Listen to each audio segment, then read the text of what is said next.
Hello everybody, Christian from Treasure Town here, and today we're going to be doing an unboxing of a bunch of silver coins that I bought, and I'm super excited to see what's inside. I paid around $980 for this, so on a first look, I'm pretty excited about what it is. I haven't seen all the coins, and so I wanted to do a grab bag unboxing. I wish, they're awfully close in terms of being bunched together, so I wish that they were not, or like maybe that they'd come in flips or something like that, but gotta deal with what you gotta deal with. So maybe that's half the reason I'm gonna get a good deal, but there's some pretty good stuff right off the bat.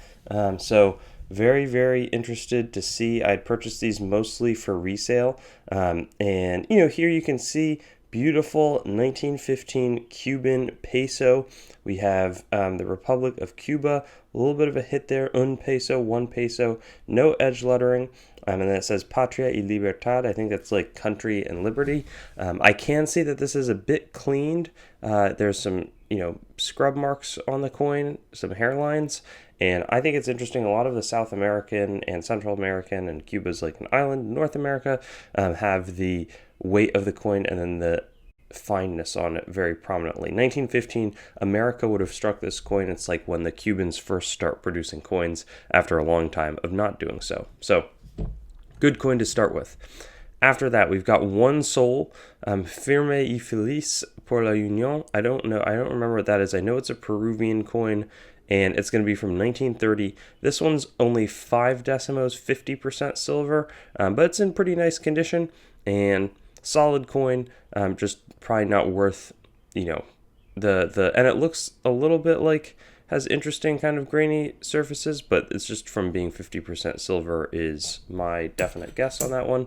And then after that, we've got this Panamanian coin, 1934, 90% silver again, 26.73 grams, Republic of Panama, and we've got a Balboa, very clear and prominent bust. I forget if it's Vasco de Nunez or who that is, or maybe it's Balboa himself, but more Panamanian. That's the country. The Panama Canal connects the Atlantic Ocean and the Pacific Ocean, so people don't have to sail all the way down around South America, but they can go in between South and North America. I saw a video of the Panama Canal in action the other day. It was pretty fascinating.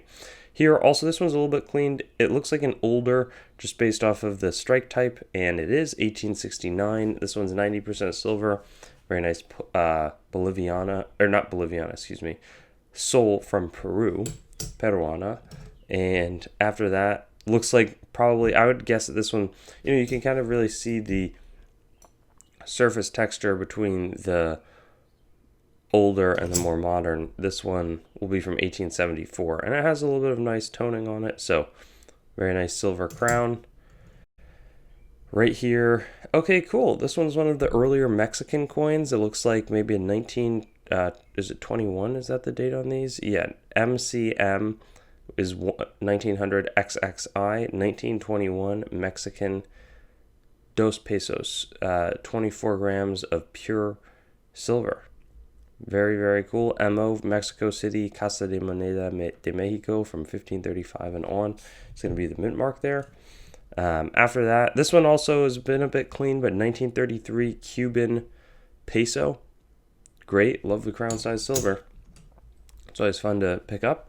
And then here we have Bogota, 1 peso, 90% as well. I don't think Bogota should be Colombia, and República de la Nueva Granada, 1857. So I actually don't know if that's the same as what Colombia is, or if it's a different country that was just called Nueva Granada. But that one I'm excited about. That should be a pretty good addition. It looks like there's also some older 1774 King Charles III, Carlos III, and that one is going to be actually not Mexican, but PTS, Potosi, Bolivia, 4 reals from Spain. So that's a nice coin. Charles III was pretty, he was a pretty good ruler apparently. He was sympathetic to the revolutionary cause, but he was worried that by supporting it too overtly, that he would kind of incense some of the more, the leadership. Here he is again, and this one is Mexico City Mint, 2 reals, that he would inspire his own colonies to have a revolt. So he was a little bit nervous in doing so, versus Charles IV was really quite weak. Here's also PTS Potosi mint in, it should be Bolivia. Maybe I'm wrong on that. Here's a Ferdinand the Seventh, who was the son of Charles IV, kind of made Charles IV get off the throne. Then there's also, I think it's like Joseph Bonaparte in Spain that was ruling for a bit. But interesting story, I guess, there. Still some luster on this 1870 Peruvian 90% silver sol, which is great. And then here we've got an 8 reals from 1874. I don't know, is Gio maybe Guanajuato, something like that? Also some faint and subtle toning, but I'm a fan of that one. A little bit of something going on with the planchet and maybe a little graffiti or scratch there, but a nice coin nonetheless. And behind that, we've got a 1793 8 reals of Charles the Fourth, Mexico City mint as well. Very nice. I can't tell if the surfaces are grainy. I'm super like on the lookout for fakes, I would say. I think it's just a little bit worn. But I'll have to throw it under the Sigma test. Here we've got a Boliviano, 90% silver, 1870. That's the large Bolivian denomination. We've got another Cuban pesos, great. Cuban pesos are pretty popular. 1916, 90% silver, 1 peso from Cuba.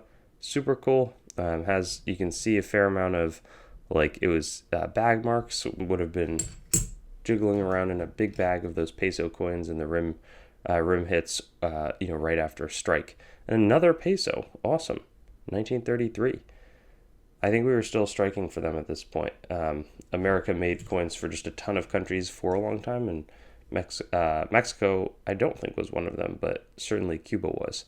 Here's a nice Cuauhtémoc Aztec sort of Camem 30 gram, 90% silver coin from Mexico. Once got a big deal of these in and sold them all and whatnot. Now I don't have any left over, so it's been a long time since I've seen those.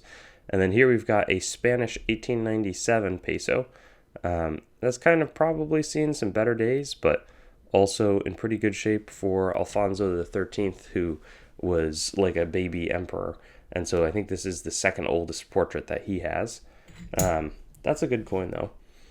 And behind it, we've got, is this Brazilian, I want to say?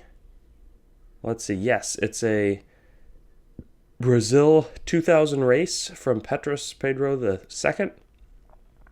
Very, very solid. And I don't know exactly what that says up top, but very nice looking coin. I'm really happy with the price I paid for this group, I think. Maybe I'm missing something, but 1865 here, Peruvian sol as well. Fermi Feliz. Great look. Quite pleased with it. And then potentially another, is that 8 reals, Mexican Republic? On this side, actually no, it's a peso. 1898, probably Guanajuato mint as well. I'm just guessing though. And it's the nice cap and raise peso, cap and raise style, which is awesome.